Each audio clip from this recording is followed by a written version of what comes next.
Salut, bienvenue pour une nouvelle vidéo et pour un update graphique. Pour cette vidéo, j'ai changé l'horaire où je filme. Je sais pas en termes de luminosité si c'est mieux. J'ai l'impression que c'est un peu mieux. Et en vrai, j'ai pas eu de retour sur la luminosité dans les premières vidéos qui sont sorties là. Parce qu'à l'heure où je filme, les premières vidéos sont enfin sorties. Donc c'est que ça ne va pas vous déranger plus que ça. Peut-être que le son est mieux aussi. Parce qu'ils ont enfin réparer la ventilation du bâtiment. C'était pas lié à moi, hein. C'était vraiment le bâtiment qui... Enfin bref. Et donc, logiquement, vous n'entendez plus, et je n'entends plus, ma ventilation qui faisait un boucan pas possible et qui s'est arrêtée. C'est merveilleux, n'est-ce pas? Bref, on n'est pas là pour parler setup, luminosité, bruit, etc. On est là pour parler lecture et plus précisément graphique, comme vous l'avez vu. En déménageant, je me suis rendu compte qu'il y a 2 BD que j'ai lus il y a un petit moment et dont je vous ai pas parlé en update. En fait, c'est des tomes 1 et j'attendais d'avoir la suite et d'avoir lu la suite pour vous en parler. Sauf que le fait est que le premier, je pense que je l'ai lu pour le Pumpkin, le deuxième peut-être aussi, je ne sais plus. Mais en tout cas, ça fait un moment que je les ai lus et j'ai toujours pas ni acheté ni lu la suite. Donc du coup, je me suis dit, il faut que je leur parle des tomes 1 parce que là, je les ai quasiment oubliés déjà, donc ce serait bien. Et donc c'est par ça qu'on va commencer. Et après, je vous parlerai de BD que j'ai lu plus récemment et que je vous ai montré normalement récemment aussi en vlog d'ailleurs. Mais la première, comme je disais, je l'ai lu il y a longtemps et donc c'est Cecilia Van Helsing, le tome 1, l'affaire du voleur de goûter, de Julio A. Serrano. Voilà, je galère à trouver la suite, vraiment. J'ai pas l'impression que c'est été beaucoup édité. On est sur un type de BD particulier, non seulement c'est souple, mais en plus au toucher, c'est vraiment un effet papier. Il n'y a pas cet effet couverture glacée, presque plastifiée, vous voyez, c'est pas le cas du tout. Vraiment, c'est un papier au toucher. En gros, ici, on va suivre donc Cecilia Van Helsing, qui est un petit peu l'héritière de la famille Van Helsing. Il y a un petit lien avec les chasseurs de vampires, etc. Mais c'est pas ça l'histoire. En gros, Cecilia doit rendre visite à son oncle, qui vit dans un village voisin. Et elle y va avec son espèce d'acolyte slash animal de compagnie qu'on voit ici. On a rapidement le chemin qu'il parcourt pour y arriver. Et en fait, une fois sur place, ou sur le chemin, ils passent par un autre village, mais en tout cas, ils atterrissent dans un village où les habitants ont peur d'une espèce de créature surnaturelle, fantastique, on sait pas trop. Et franchement, comme c'est en jeunesse, moi je me pose 1000 questions, parce que je sais qu'en jeunesse, ça peut partir dans tous les sens. Ça peut être soit réellement une créature fantastique, un truc surnaturel, genre un monstre, un vampire, un loup-garou, un je sais pas quoi, tu vois, soit un truc qui fait pas du tout peur en vrai, mais les habitants sont partis ultra loin dans leur imagination, et en fait, il n'y a pas à avoir peur, tu vois. Vraiment, en jeunesse, ça peut partir dans des directions totalement opposées. Et donc, Cecilia, quand elle arrive, on lui demande de l'aide. En gros, les villageois lui disent voilà, il se passe ci, il se passe ça, il se passe truc, ça a disparu, et puis après une certaine heure, il se passe des trucs bizarres, et on a peur, et on sort plus, et elle est en mode mais c'est bizarre, c'est pas normal. Elle a littéralement un regard extérieur sur la situation, et donc elle va aider le village et me décoiffer en même temps. Franchement, j'ai bien aimé, vraiment, ça fait un moment que j'en ai lu et j'en ai quand même pas mal de souvenirs, donc j'ai vraiment beaucoup aimé. Je suis deg de pas trouver la suite, mais ma bibliothèque l'a pas, donc je peux pas l'emprunter. Ça, c'est une BD que j'ai achetée, hein. Et j'ai pas trouvé la suite d'occasion. 9, je sais même pas si c'est encore édité en vrai, je sais même pas de quand ça date. 2012. Seconde édition novembre 2018. Donc ouais, je sais pas si j'arriverai à trouver la suite, mais j'aimerais bien parce que franchement j'ai beaucoup aimé ce tome 1. Pour le suivant, ça va être plus compliqué parce que mes souvenirs sont beaucoup plus flous et pas de résumé. Mais dans l'ensemble, je me rappelle avoir bien aimé, avoir passé un bon moment, et pareil, il faut absolument que je trouve la suite.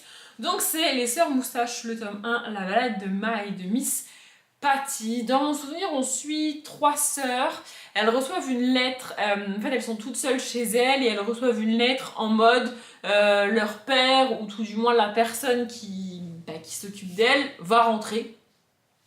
Et donc c'est un peu branle-bas de combat à la maison pour préparer l'arrivée de cette personne, parce que bah, c'est des enfants qui sont restés tout seuls chez eux pendant quelques temps, donc voilà. Et puis de l'autre côté, on a une des sœurs qui se sent un petit peu mis de côté, on lui dit jamais rien, elle a pas les infos et tout. Et elle part un petit peu de son côté. En gros, je crois qu'elle décide de faire quelque chose pour aider ses sœurs parce qu'on lui a rien demandé de faire. Tu vois, on lui a en gros littéralement demandé de rester assise là et pas bouger, mais c'est pas ce qu'elle a envie de faire. Donc elle décide de faire quelque chose de son côté. Et quand ses sœurs se rendent compte qu'elle est partie, bah voilà, c'est un peu trop tard.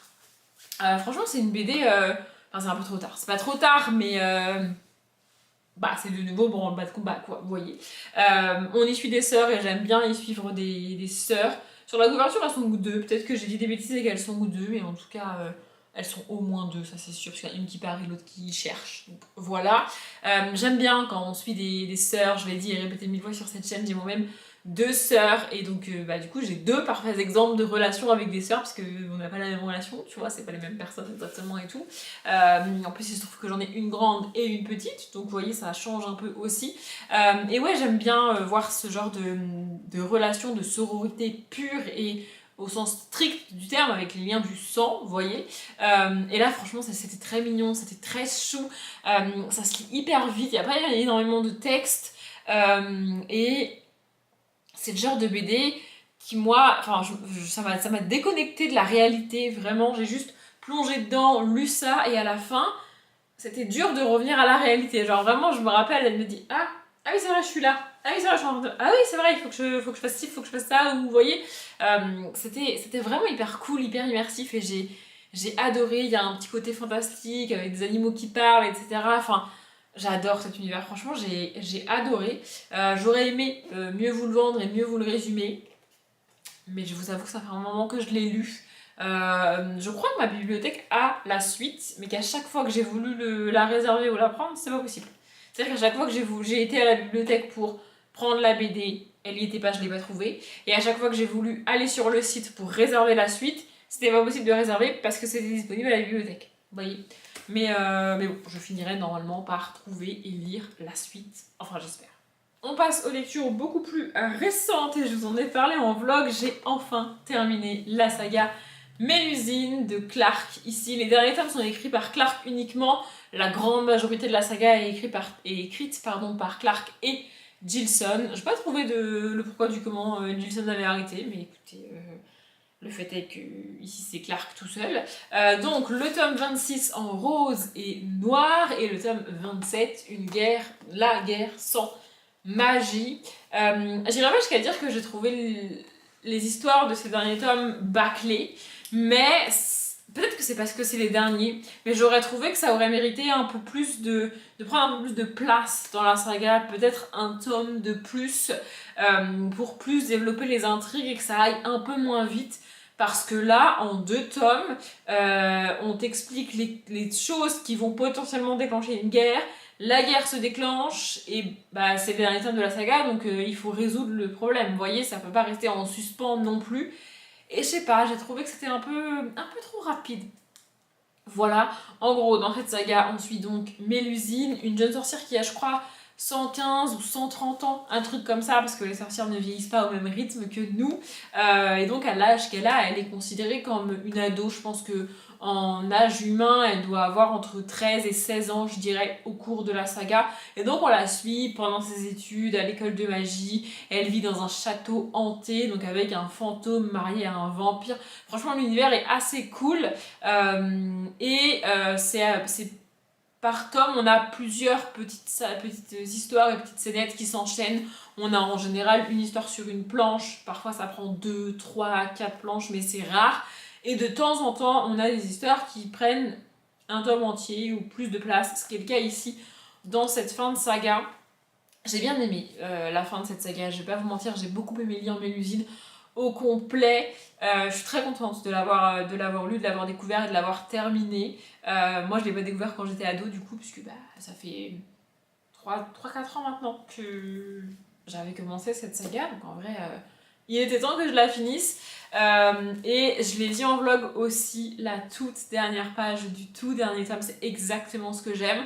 En gros, il y a quelques tomes avant, il s'est passé un événement assez hard, on va dire, dans Mélusine, auquel je m'attendais pas. Et c'est le genre de truc où quand tu le lis, tu te dis non, c'est pas possible, ils ont pas pu faire ça. Ils vont nous faire un retournement de situation en mode en fait, bah non, vous voyez. Et en fait, non, ce retournement de situation n'arrive pas. L'événement est vraiment arrivé, acté, et c'est comme ça, et c'est tout. Et la toute dernière planche, il fait référence. Et c'est quand même un événement important dans la saga, et c'est le genre de truc que j'aime bien dans les livres et dans les BD aussi. D'abord, ce genre de petit clin d'œil. En fait, c'est le genre de fin où tu te dis oh, c'est mignon, et en même temps, mais c'est triste. Vous voyez. Et franchement, j'ai adoré ce petit clin d'œil de fin. Ça clôture malgré tout très bien la saga, et je suis très contente d'avoir lu cette saga. Je vous la conseille si vous la connaissez pas, même si c'est une saga qui date. Hein. Mais voilà, j'ai donc lu les 27 tomes de Mélusine. Je crois que j'ai commencé cette série en 2023, parce que je me suis inscrite à la bibliothèque en 2023, c'est sûr, en février 2023. Donc j'aurais mis 3 ans à lire les 27 tomes. En vrai, c'est pas si long, ça va. Mais voilà, je suis très contente. Et on va finir cette BD avec malheureusement un échec. Voilà, c'est une BD adulte. Je lis très très très peu de BD adultes parce que j'ai un problème majeur avec les BD adultes qui est que on a des univers souvent beaucoup plus complexes que la jeunesse. Mais c'est toujours en mode BD, c'est toujours en mode bulle, donc on n'a pas de description, on n'a pas de mise en contexte. On a un univers très opaque, je trouve, du coup, dans la plupart des BD adultes que j'ai essayé, c'est le cas. C'est-à-dire que il n'y a pas vraiment de mise en contexte, il n'y a pas vraiment de détails sur l'univers, l'ambiance, les personnages. On est catapulté avec eux et on doit les suivre dans leur univers avec leurs règles, ici en l'occurrence à leur époque, sans aucune aide. Vraiment, tu te démerdes, tu suis les personnages dans leur vie et c'est tout. Voilà, tu suis leur quotidien, sachant que tu sais pas où t'es, tu sais pas où tu vas, t'as à peine l'année. Enfin, je sais pas comment vous expliquer, mais je trouve ça manque de détails en fait. C'est beaucoup trop en surface et en même temps, l'histoire est complexe et du coup, les éléments qu'on te donne, bah, c'est sur l'histoire. Je me rends compte que c'est pas clair ce que je dis, mais en gros, dans un roman adulte, par exemple ici, c'est une enquête. Je vais vous montrer la BD peut-être. Donc c'est Meshug, voilà, le labyrinthe du fou de Christian Hojgaard et Benny Bodker. J'écorche leur nom, ils sont suédois il me semble, ou danois, parce que ça se passe à Copenhague, mais en tout cas ils sont d'un pays nordique et je prononce très mal leur nom. Et donc voilà, l'histoire se passe au Danemark, à Copenhague, en 1905.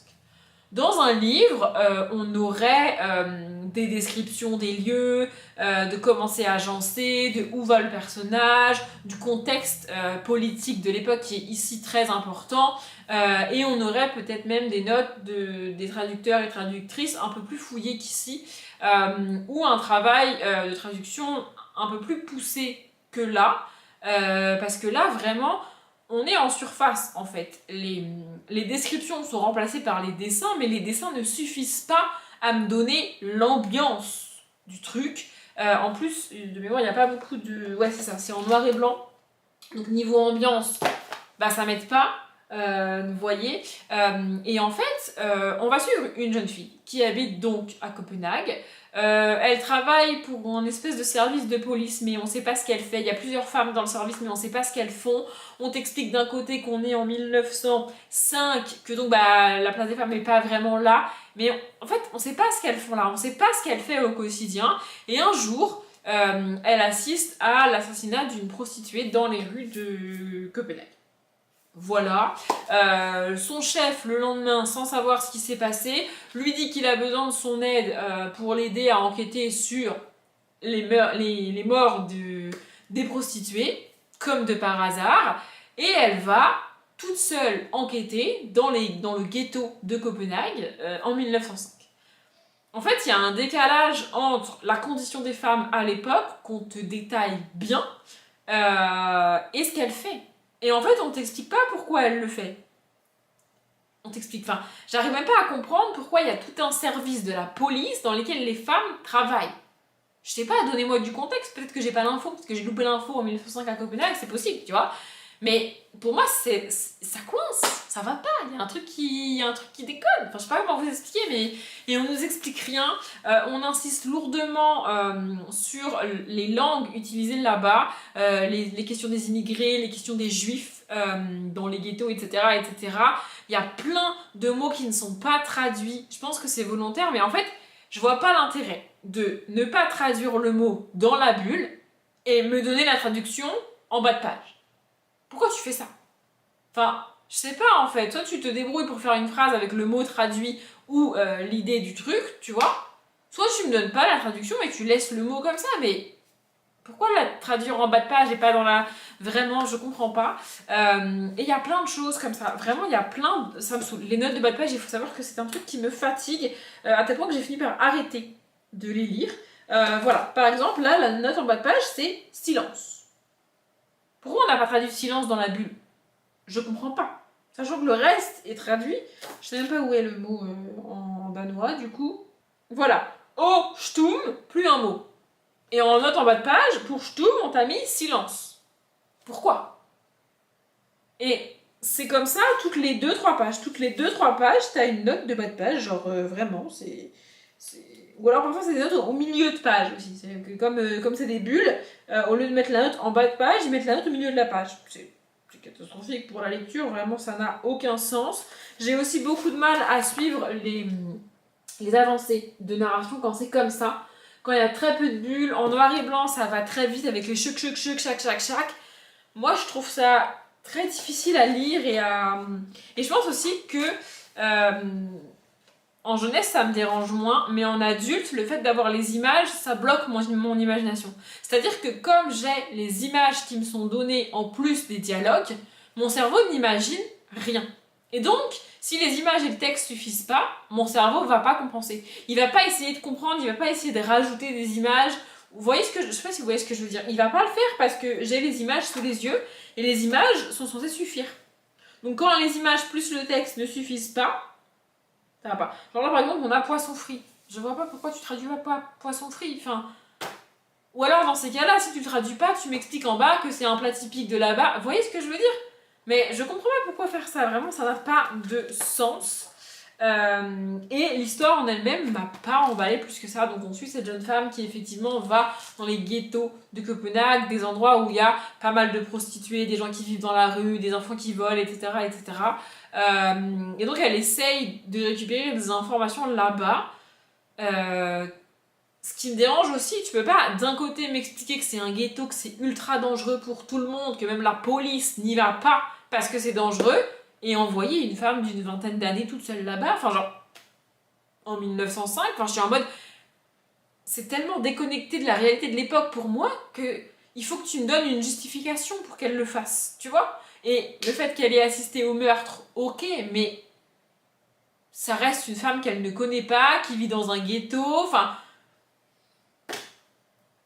Je sais pas, j'ai trouvé ça extrêmement bancal. J'ai quand même continué et avancé. J'ai abandonné, il avait dit, je vous le dis, à plus de la moitié. Parce qu'en fait, au bout d'un moment, en plus de tout ce que je viens de vous dire, on va y rajouter la religion. Et on va y rajouter des maladies mentales. Enfin, comment dire, pas forcément des maladies mentales, mais des problèmes de santé mentale. Je sais pas comment le dire autrement. Qui viennent se greffer là-dessus. Sachant qu'à l'époque, on ne sait pas ce que c'est qu'une maladie mentale. Sachant qu'à l'époque, on ne sait pas ce que c'est que d'avoir des problèmes de santé mentale. Donc, c'est techniquement pas possible que ça arrive là-dessus comme ça. C'est découvert par un prêtre qui essaye de protéger... Enfin, vraiment, il y a la religion au milieu de tout ça. C'est trop brouillon. Vraiment, ça part dans tous les sens.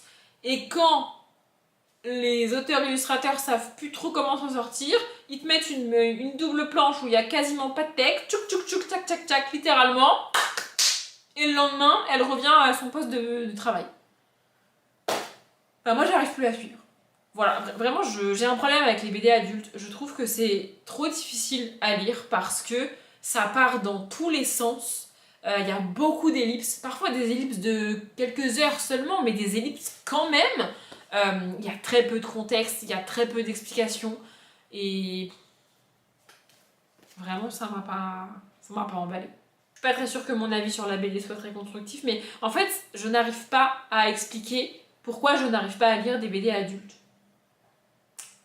Voilà, écoutez, si vous avez compris un minimum, je suis contente. Si vous avez... Je sais pas, si vous voulez réagir en commentaire, peut-être ça m'aidera. Je ne sais pas. En tous les cas, je vais quand même m'arrêter là pour cette update. J'espère que la vidéo vous a plu. Comme d'habitude, je vous souhaite une bonne journée, un bon après-midi, un bon appétit ou une bonne nuit. Et je vous dis à demain.